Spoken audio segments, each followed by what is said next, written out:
이스라엘 가운데에서 압살롬같이 아름다움으로 크게 칭찬받는 자가 없었으니 그는 발바닥부터 정수리까지 흠이 없습니다. 그의 머리털이 무거움으로 연말마다 깎았으며 그의 머리털을 깎을 때 그것을 달아본즉 그의 머리털이 왕의 저울로 200세겔이었더라. 압살롬이 아들 셋과 딸 하나를 낳았는데 딸의 이름은 다말이라. 그는 얼굴이 아름다운 여자더라. 압살롬이 이태 동안 예루살렘에 있으되 왕의 얼굴을 보지 못하였으므로 압살롬이 요압을 왕께 보내려 하여 압살롬이 요압에게 사람을 보내 부르되 그에게 오지 아니하고 또다시 그에게 보내되 오지 아니하는지라. 압살롬이 자기의 종들에게 이르되 보라, 요압의 밭이 내 밭 근처에 있고 거기 보리가 있으니 가서 불을 지르라. 압살롬의 종들이 그 밭에 불을 질렀더니 요압이 일어나 압살롬의 집으로 가서 그에게 이르되 어찌하여 네 종들이 내 밭에 불을 질렀느냐? 내가 일찍이 사람을 내게 보내 너를 이리로 오라고 청한 것은 내가 너를 왕께 보내 아뢰게 하기를 어찌하여 내가 그 술에서 돌아오게 되었나이까? 이때까지 거기에 있는 것이 내게 나았으리이다 하려 함이로라. 이제는 내가 나로 하여금 왕의 얼굴을 볼 수 있게 하라. 내가 만일 죄가 있으면 왕이 나를 죽이시는 것이 옳으니라 하는지라. 요압이 왕께 나아가서 그에게 아뢰매 왕이 압살롬을 부르니 그가 왕께 나아가 그 앞에서 얼굴을 땅에 대어 그에게 절하매 왕이 압살롬과 입을 맞추니라. 할렐루야. 오늘도 말씀 따라 순종하는 복된 하루 되시기를 바랍니다. 자, 요압의 중재로 인해서 압살롬은 예루살렘에까지 옵니다. 하지만 그의 아버지 다윗은 만나주지를 않아요. 그 시간이 무려 2년 정도의 시간이 흐르게 됩니다. 요압은 아마 굉장히 궁금해했을 것 같아요. 아니, 불러놓고 왜 만나주지를 않을까?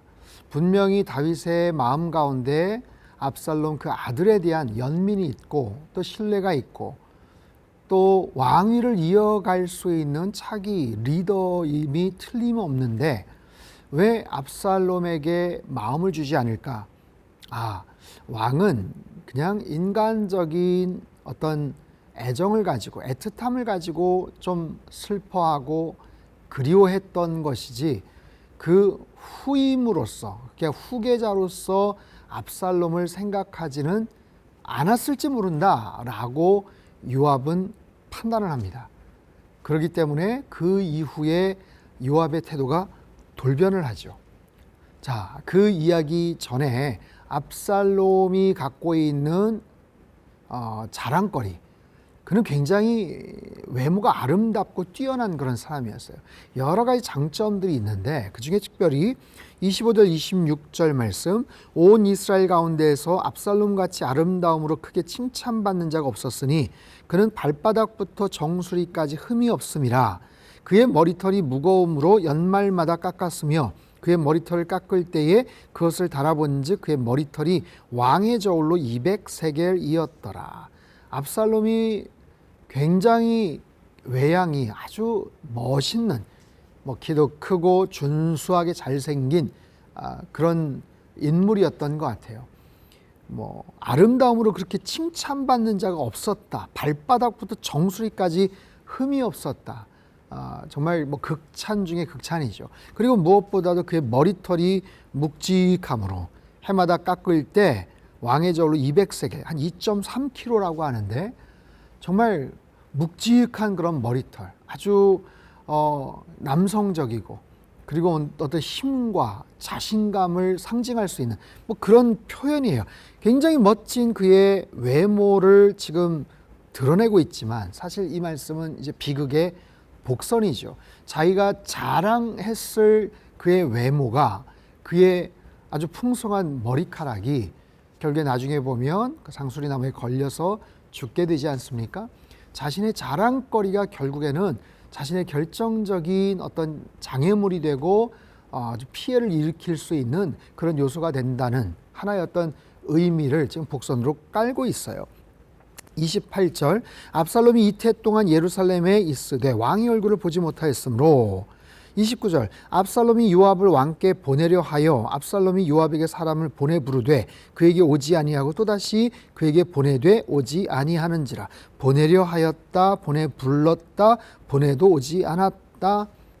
예루살렘으로 오긴 왔지만 2년 동안 아버지 다윗을 만나지를 않아요. 만나지를 못합니다. 답답하죠.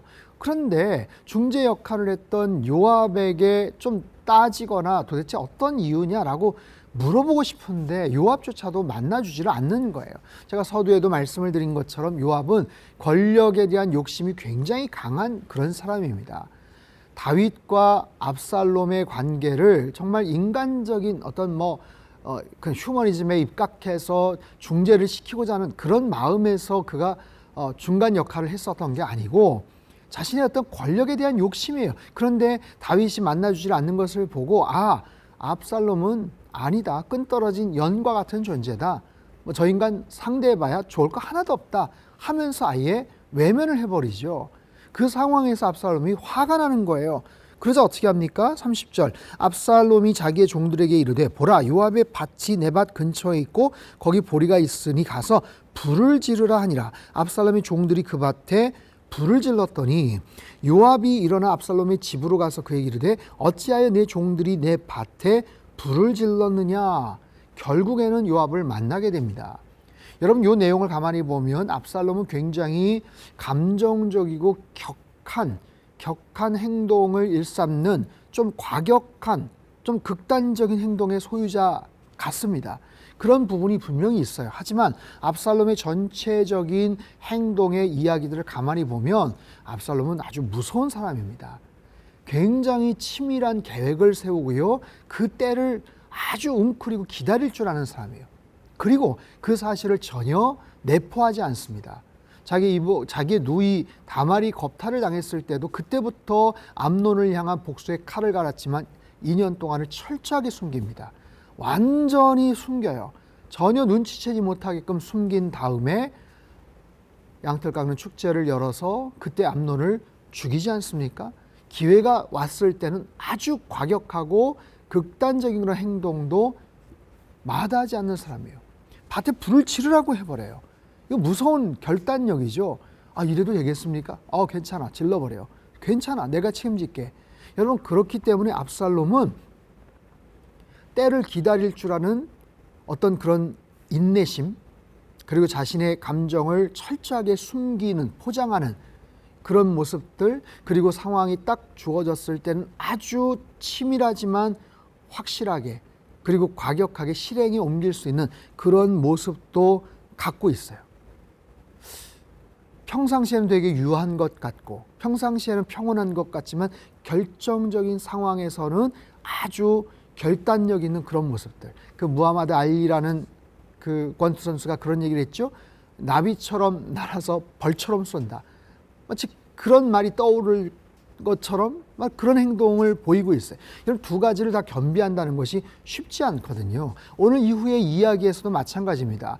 쿠데타를 이미 준비를 하지만 4년 동안을 준비를 해요. 창업을 준비하는 젊은 CEO처럼 헤브론으로 가서 뭔가를 하겠습니다 하고 아버지에게 전혀 내색하지 않고 들키지 않게끔 하는 그런 추진력과 계획력을 갖고 있는 사람이 바로 압살롬이에요. 자, 요압이 왔어요. 요압에게 따집니다. 이만저만 해가지고 따져요.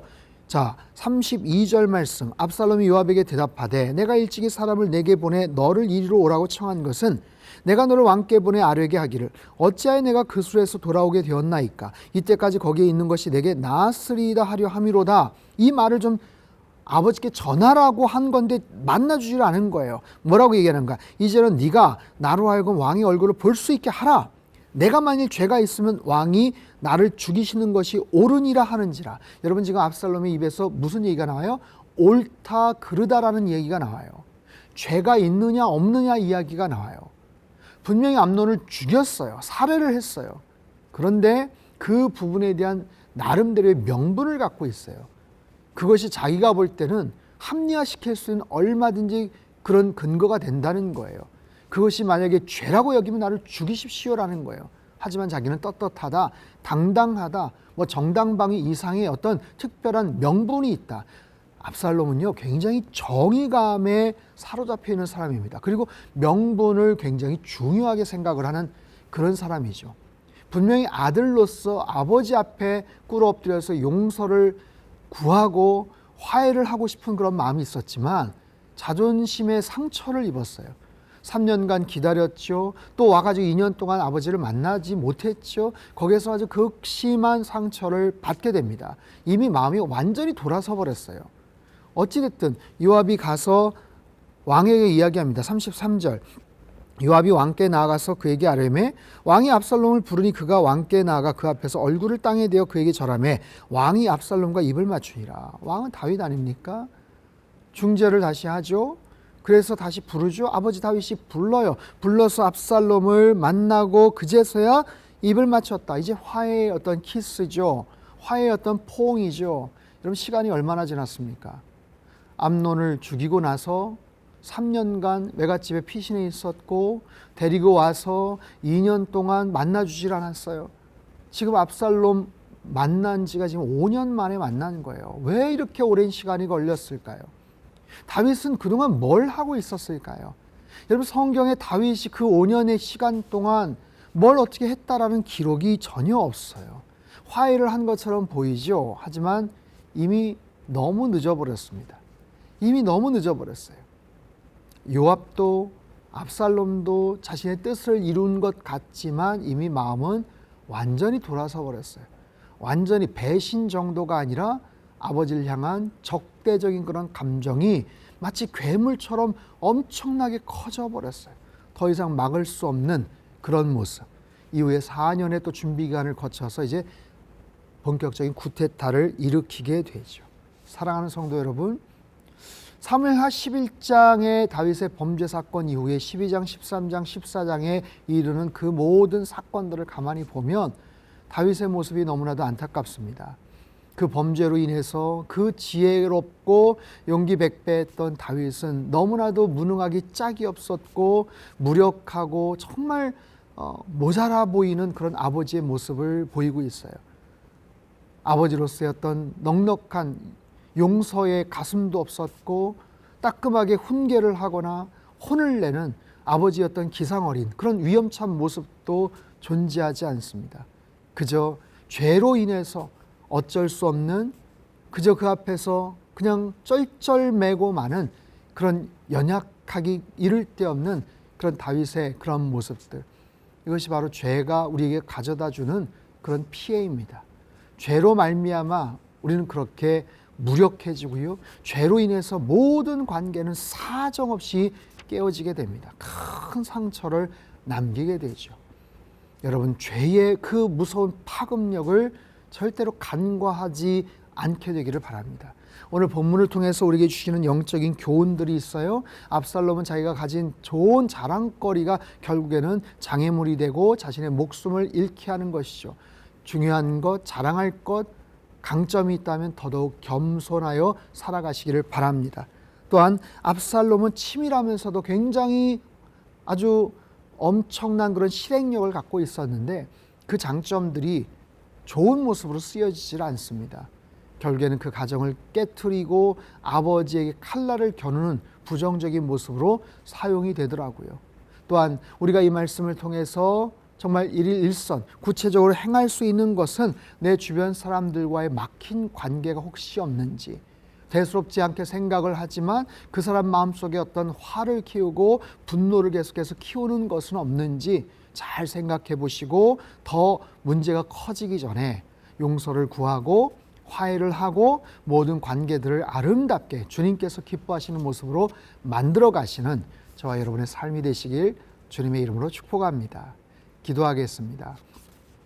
하나님 아버지, 다윗 가정에 있는 여러 가지 안타까운 그런 모습들을 통해서도 교훈을 얻습니다. 하나님, 죄가 가진 그 무시무시한 파급력을 절대로 소홀히 생각하거나 간과하지 않게 하여 주시옵소서. 우리에게 주신 좋은 것들을 하나님 교만하게 생각하고 사용할 때는 그것이 분명히 올무가 되고 우리에게 큰 장애물이 된다는 사실도 꼭 기억하기를 원합니다. 사람과의 관계에서 어떻게 하다 보니 생긴 여러 가지 분노와 좋지 않은 그런 감정들이 더 커지지 않게 하여 주시고 할 수 있거든 모든 사람들과 더불어서 화평하게 지내는 하나님의 거룩한 백성들, 주님 말씀대로 순종하며 살아가는 하나님의 귀한 백성들 다 될 수 있도록 성령 하나님 축복하시고 역사하여 주시옵소서. 존귀하신 예수님의 이름으로 감사하며 기도하옵나이다. 아멘.